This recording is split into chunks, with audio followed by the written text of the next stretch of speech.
Assalamualaikum warahmatullahi wabarakatuh. Bapak Ibu Guru, sahabat sekalian, jumpa lagi bersama saya di channel Rahmat Hidayat, channel pendidikan, pembelajaran dan pengembangan profesi. Nah, pada video kali ini, termasuk seri penelitian pendidikan oleh guru, kita akan membicarakan tentang cara menemukan masalah penelitian di sekolah. Nah, tanpa berlama-lama lagi, kita akan masuki materinya. Apakah masalah penelitian itu? Masalah penelitian adalah penyimpangan antara yang seharusnya dengan yang terjadi. Jadi ada gap antara yang seharusnya dengan yang terjadi, antara yang kita inginkan dengan yang terjadi. Nah, gap itulah yang disebut dengan masalah. Mengapa masalah penelitian penting? Setidaknya ada 3 penyebabnya. Yang pertama, bahwa masalah itu adalah dasar sebuah penelitian. Jadi, pemecahan masalah, dasar penelitian sebagai pemecahan masalah, membersihkan kebingungan dan memiliki nilai kemanfaatan. Yang kedua, ada fokus penelitian. Jadi, masalah menjadi penting karena masalah adalah fokus penelitian, inti dari pembicaraan dari seluruh laporan penelitian. Nah, yang ketiga adalah state of the art. Jadi masalah kita itu akan menjadi dasar bagi ditemukannya masalah-masalah selanjutnya. Bagi peneliti berikutnya, dia akan mudah menemukan fakta dan menemukan referensi yang relevan untuk penelitiannya berdasarkan penelitian-penelitian sebelumnya, termasuk penelitian kita. Masalah penelitian baik setidaknya memiliki unsur kodak, KODK. Ada 4 unsur yang menyebabkan atau yang dinilai sebagai baik atau tidaknya sebuah masalah penelitian. Yang pertama adalah konsisten. Masalah yang baik adalah masalah yang sesuai dengan latar belakang penelitinya, sesuai dengan minat penelitinya. Jadi kalau saya misalnya adalah guru biologi, sarjana pendidikan biologi untuk S1, kedua S2 saya adalah sarjana biologi murni, maka yang paling baik adalah masalah yang sesuai dengan minat saya. Saya harus mengangkat masalah tentang pembelajaran biologi. Apakah saya boleh mengangkat penelitian tentang masalah yang lain? Boleh, namun tidak sesuai dengan minat kita. Maka kredibilitas hasil kita mungkin saja akan dipertanyakan oleh peneliti atau orang lain. Nah, yang kedua adalah O atau operasional. Jadi masalah itu penelitiannya dapat dilaksanakan. Jika masalah tersebut tidak dapat dilaksanakan, penelitiannya tidak dapat dipecahkan dengan sebuah penelitian masalah tersebut, maka masalah tersebut bukan masalah yang baik. Meskipun masalah itu adalah masalah yang urgen, masalah yang penting, namun kita dengan sumber daya yang kita miliki belum mampu mencapai masalah tersebut dengan sebuah penelitian, maka masalah itu bukan masalah yang baik untuk kita. Dan yang ketiga adalah D, dukungan. Ada dukungan data dan ada juga dukungan izin dari pihak yang berwenang. Maksudnya adalah ini sebuah masalah, namun di tengah jalan nanti kita kesulitan memperoleh datanya, maka kita akan kesulitan untuk menyimpulkan hasil dari penelitian kita. Nah, jika demikian, bahkan sampai mandek penelitian kita, jika demikian, maka masalah yang kita angkat bukan masalah yang baik. Dan masalah yang baik juga kita memiliki izin atau dukungan dari pihak yang berwenang. Kita meneliti sebuah masalah di suatu lembaga misalnya, jika pemilik lembaga atau yang berwenang di dalamnya tidak memberi izin kepada kita, maka kita tidak dapat mengangkat masalah tersebut, dan masalah tersebut bukan masalah yang baik bagi kita. Yang keempat adalah kemanfaatan. Ada manfaat dari hasil penelitian tersebut. Selanjutnya, sumber memperoleh masalah. Setidaknya ada 4 sumber dalam memperoleh masalah. Yang pertama adalah pengalaman.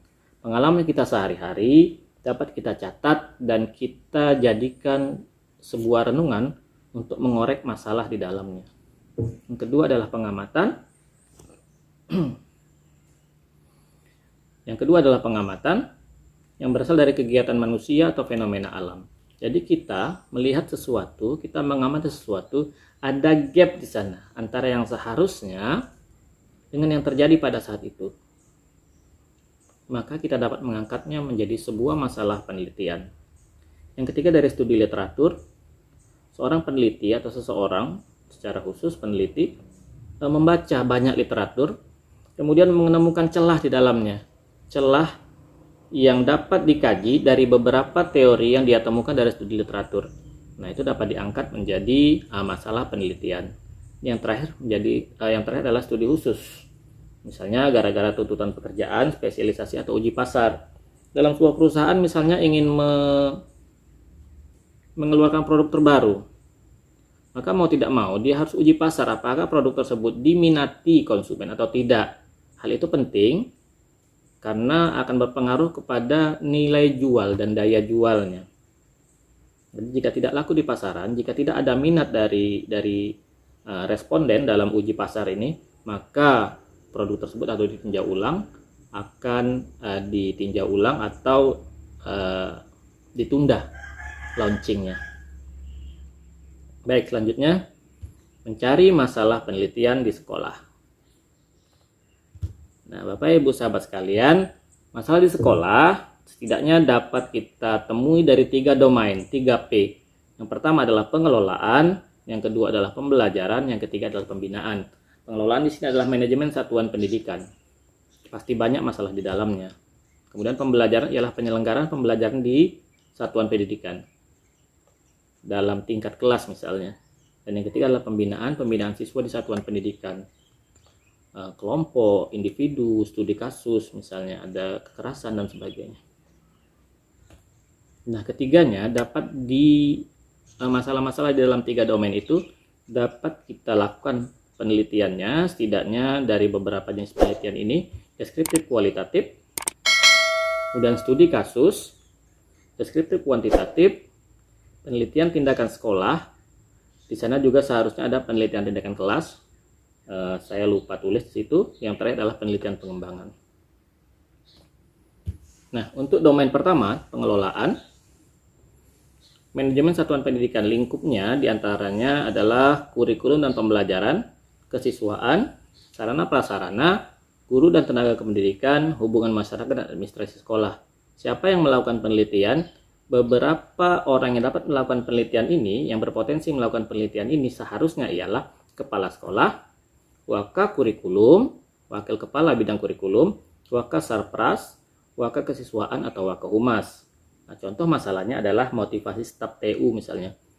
Di lingkup guru dan tenaga kependidikan, di lingkup guru dan tenaga kependidikan, di sana kita bisa menemukan masalah. Contohnya adalah motivasi staf tata usaha misalnya dalam kegiatan administrasi sehari-hari.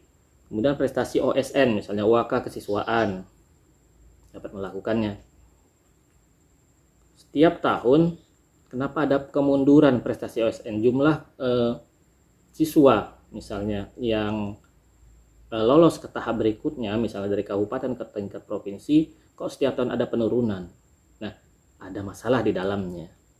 Maka kepala sekolah atau wakil kesiswaan dapat melakukan penelitian tersebut. Supervisi manajerial, supervisi akademik. Nah, banyak guru misalnya yang melakukan pembelajaran, hasil belajar siswa mungkin rendah, namun supervisinya terlihat baik. Tapi mengapa hasil belajar siswa rendah, tingkat ketercapaian ketuntasan siswa tidak sepenuhnya baik? Maka ada di sana celah untuk guru, untuk kepala sekolah atau waka kurikulum atau guru yang ditugaskan untuk melakukan supervisi dapat melakukan penelitian di dalamnya. Hingga peran komite sekolah, misalnya ada waka humas, dapat melakukan penelitian tentang peran komite sekolah. Misalnya di sekolah ini dukungan masyarakat kurang, komite sudah bekerja keras, apa yang salah dari komite misalnya? Atau tidak ada hubungan yang baik antara pimpinan dengan komite sekolah, bagaimana waka humas mencari celah untuk memecahkan masalah tersebut. Oke, selanjutnya domain pembelajaran. penyelenggaraan pembelajaran di satuan pendidikan, misalnya dalam variabel prestasi dan hasil belajar, minat dan motivasi, iklim dan aktivitas belajar, gaya belajar, kecerdasan majemuk siswa, hingga teknologi pembelajaran. Siapa yang dapat melakukan penelitian ini? Antara lain waka kurikulum dan guru mata pelajaran. Contohnya, hasil belajar rendah, kemudian motivasi belajar rendah, antusiasme belajar siswa juga rendah. Bagaimana pemecahannya? Mungkinkah ada pembelajaran berdiferensiasi yang harus diterapkan? Mungkinkah ada penerapan model pembelajaran yang salah atau tidak sesuai? Mungkin pemanfaatan media pembelajaran yang tidak maksimal atau tidak cocok untuk pembelajaran tersebut atau materi tersebut. Maka ini dapat diangkat masalahnya dan dijadikan penelitian oleh guru maupun waka kurikulum. Terakhir, domain pembinaan kesiswaan di satuan pendidikan, misalnya bimbingan karir, prestasi dan bimbingan akademik, ekstrakurikuler, kenakalan siswa dan disiplin siswa. Yang memiliki potensi untuk melakukan penelitian ini antara lain ialah waka kesiswaan dan guru BK. Bisa guru mata pelajaran, banyak misalnya guru mata pelajaran tentu yang siswanya tidak mau masuk beberapa orang, itu dapat dilakukan penelitian studi kasus misalnya. Nah, guru BK di sini memiliki peran penting termasuk waka kesiswaan untuk melakukan penelitian terkait pemecahan masalah yang ada di dalam domain pembinaan. Contohnya, kelulusan SNMPTN.